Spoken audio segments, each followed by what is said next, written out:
Merci Luc pour ce partage. J'ai cru à un moment donné qu'il allait me piquer ma présidence. La suite de mon... Comme quoi, parfois quand Dieu veut nous parler, il n'y a pas de hasard. Tu as évoqué quelque chose dans l'histoire de Josué qui est aussi la fidélité de Dieu. Et j'avais envie de vous parler de ça ce matin, cette fidélité de Dieu. Et pour introduire ce moment, je vais rappeler nos amis musiciens. Je ne les ai pas oubliés et ne vous inquiétez pas, nous allons aussi partager et louer Dieu dans la louange. Je vous invite dans un esprit de louange à interpréter de chez vous aussi un nouveau chant, le GEM 990, qui nous dit, et je veux juste retenir une phrase de ce chant, « Grande est ta fidélité tous les jours de ma vie, grand est ton amour chaque instant de mes jours. » Voilà, chantons dans un esprit en accord avec Dieu.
Ta fidélité, tous les jours de ma vie.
avant tout, veuillez nous excuser si parfois on a quelques petits soucis de son. Ruben nous avait expliqué qu'on est en cours d'analyse de savoir ce qui se passe, mais on ne perd pas le fil, ne vous inquiétez pas. Lors du dernier culte de 2020, si vous vous souvenez, Ruben avait laissé un espace ouvert de parole, un espace de partage où plusieurs d'entre nous, d'entre vous, ont ouvert leur cœur sur cette année 2020 passée avec Dieu. Et je vous avoue que d'où j'étais, une chose m'a marqué dans tous ces partages, quelque part un point commun à traverser tous ces partages, c'est la fidélité de Dieu. Au travers des épreuves, des moments difficiles, des joies, des bonheurs, la fidélité de Dieu était marquée chez à peu près tout le monde. Alors qu'est-ce que c'est être fidèle au final? Quand je prends la définition humaine, c'est une personne sur qui on peut compter en toute sécurité. Et qui de meilleur peut être fidèle si ce n'est notre Dieu? Je voudrais juste avec vous, et on ne va pas refaire une prédication, mais voir 3 petits aspects de ce qu'est la fidélité de Dieu par rapport à nous. Un premier verset, c'est le psaume 117, verset 2, qui nous dit ceci. Louez l'Éternel, vous gens de toutes les maisons. Chantez ses louanges, ô vous tous les peuples, car son amour pour nous est immense. La fidélité de Dieu subsiste à jamais. Et on l'a déjà pu le voir quelque part au travers de la prédication et le message que Luc nous a apporté de l'histoire de Josué. C'est cette notion de fidélité. Dieu qui dit à Josué, ne t'inquiète pas, je serai là. Et ce que j'aime beaucoup dans ce texte du psaume, c'est que la notion, si on peut dire, de fidélité de Dieu, elle est à jamais, quoi qu'il se passe, quoi qu'il arrive, quoi que nous puissions vivre de bien, de moins bien, de triste, de joyeux, la fidélité de Dieu, elle est là. C'est pas quelque chose qui va, qui vient, elle est existante. Alors au niveau humain, si on passe au niveau humain, je suis persuadé qu'à peu près tous, nous avons déjà vécu cette expérience d'avoir des gens, des connaissances qui nous disent « T'inquiète, quoi qu'il arrive, je suis là. Si tu as besoin de moi, tu peux faire appel à moi. Si tu as besoin d'un coup de main, je suis là. » Et au moment voulu, on se retourne, il n'y a plus personne. Je ne dis pas que c'est le cas de tout le monde. Hein. On a eu des témoignages parmi vous, voilà, des frères qui ont fait appel, les frères ont répondu. Mais généralement, en tout cas régulièrement au niveau humain, oui, je suis là. Et au final, on est seul. On peut être entouré de centaines de personnes et au final, on est seul. Mais quelle joie de savoir que ce n'est évidemment pas le cas de Dieu. Ce n'est pas le cas de Dieu. C'est une certitude que nous avons. On peut parfois, comme disait Luc, nous en détacher, avoir envie de laisser tomber, ou voilà, on n'a plus forcément envie de lire sa Bible, plus forcément envie de venir à l'église en réunion. Mais lui, il est là. Et il se fait une joie de nous accueillir. Et en tout cas, c'est ce que moi j'avais ressenti dans ces témoignages il y a 15 jours. Mais cette fidélité se marque aussi dans ce qu'il fait. Un deuxième texte qui est 1 Thessaloniciens 5, versets 23 et 24, qui nous dit ceci.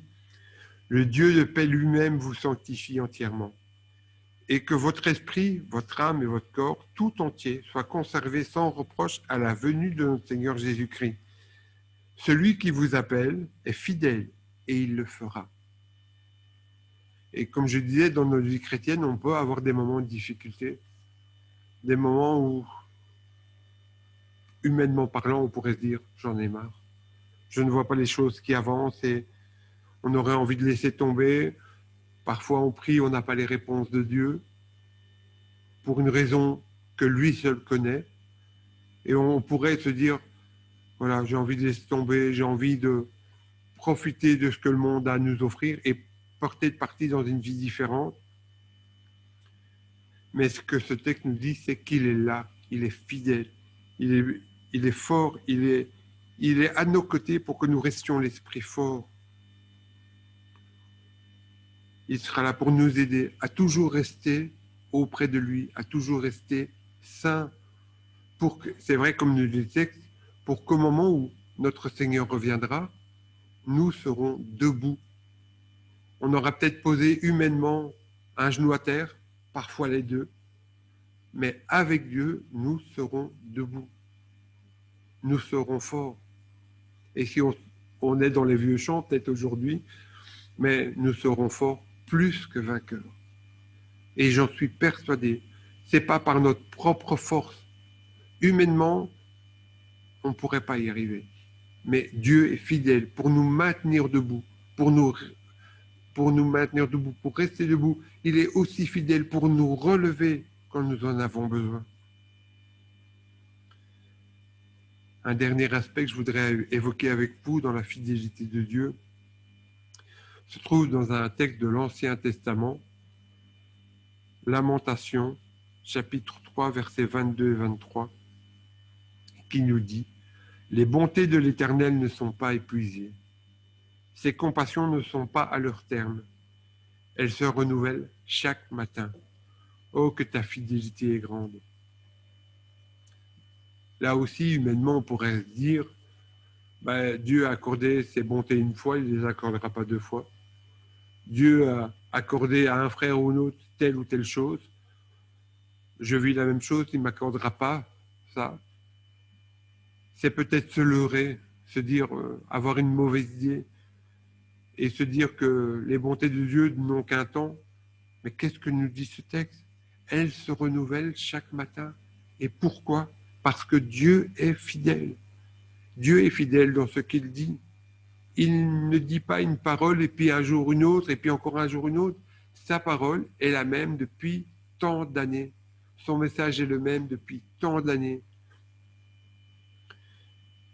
Je voudrais, voilà, trois petits aspects. Dieu est fidèle dans ce qu'il fait, dans ce qu'il est, dans ce qu'il fait pour nous. J'aimerais vous inviter à un autre chant, le J'aime 400, qui nous parle aussi de la fidélité de Dieu.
Nous ne savons pas malheureusement passer ou partager la Sainte Seine les uns avec les autres.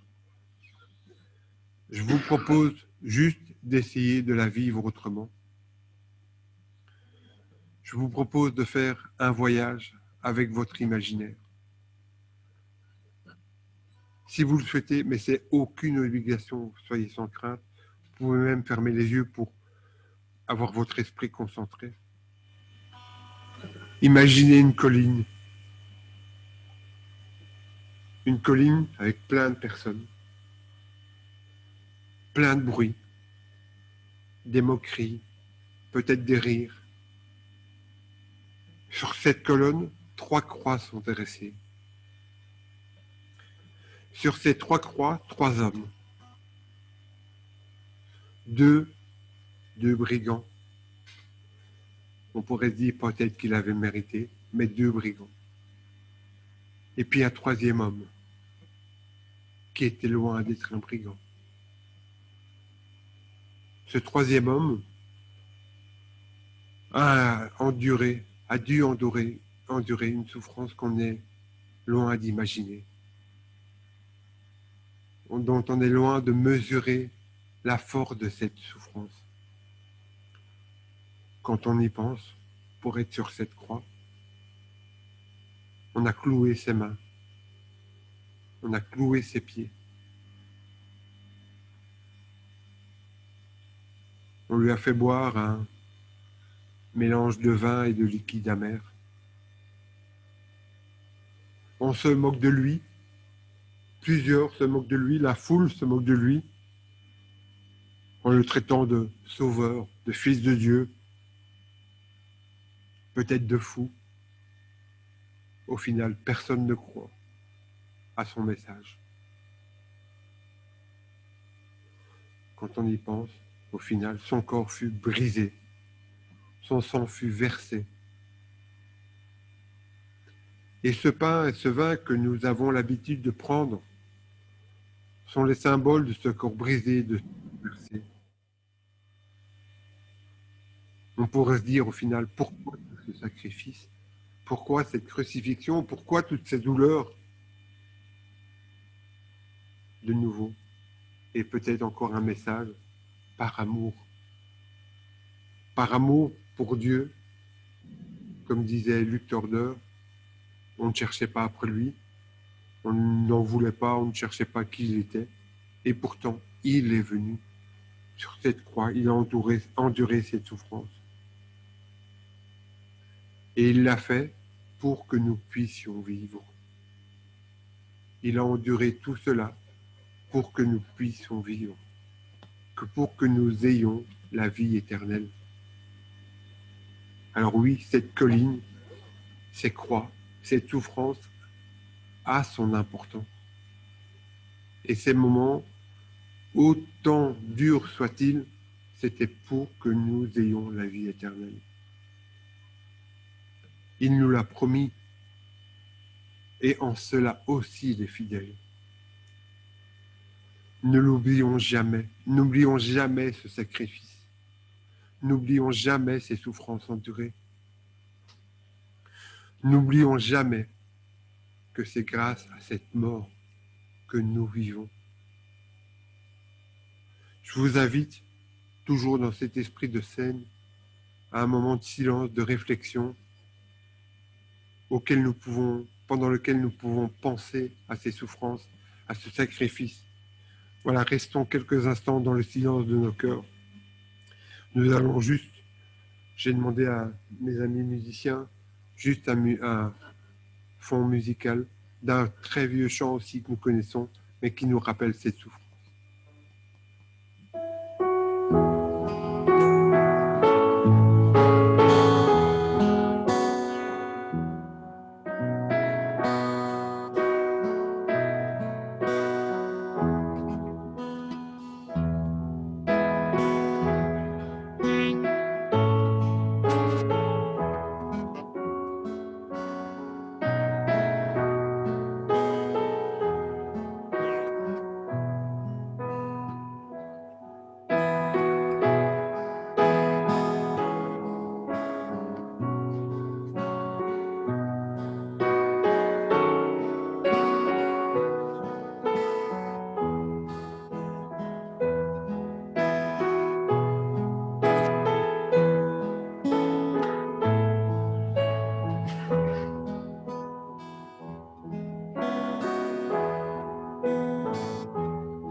pour finir ce moment de louange, avec y compris la scène, je vais demander voilà, que nous puissions interpréter un dernier chant tous ensemble, même de chez vous. N'hésitez pas. Nous allons chanter le J'aime 429, qui reste dans la lignée de tout ce qu'on a dit aujourd'hui. Dieu est fidèle.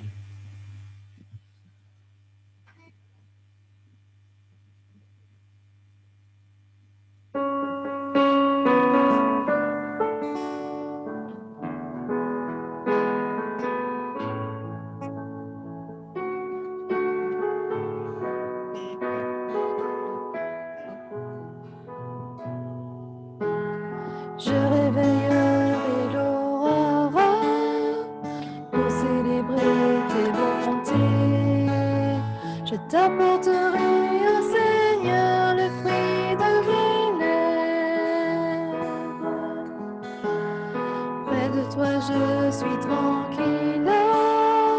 Je chanterai tes louanges. Grande est la fidélité que tu déploies sur moi. Je veux te louer et t'adorer à jamais. Je veux te louer, t'aimer de plus en plus. Je veux te louer et t'adorer à jamais. Je veux te louer, Seigneur. Je réveillerai l'aurore pour célébrer tes bontés. Je t'apporterai, ô Seigneur, le fruit de mes lèvres. Près de toi, je suis tranquille. Je chanterai tes louanges. Grande est la fidélité que tu déploies sur moi. Je veux te louer et t'adorer à jamais. Je veux te louer, t'aimer de plus en plus. Je veux te louer et t'adorer à jamais. Je veux te louer, Seigneur.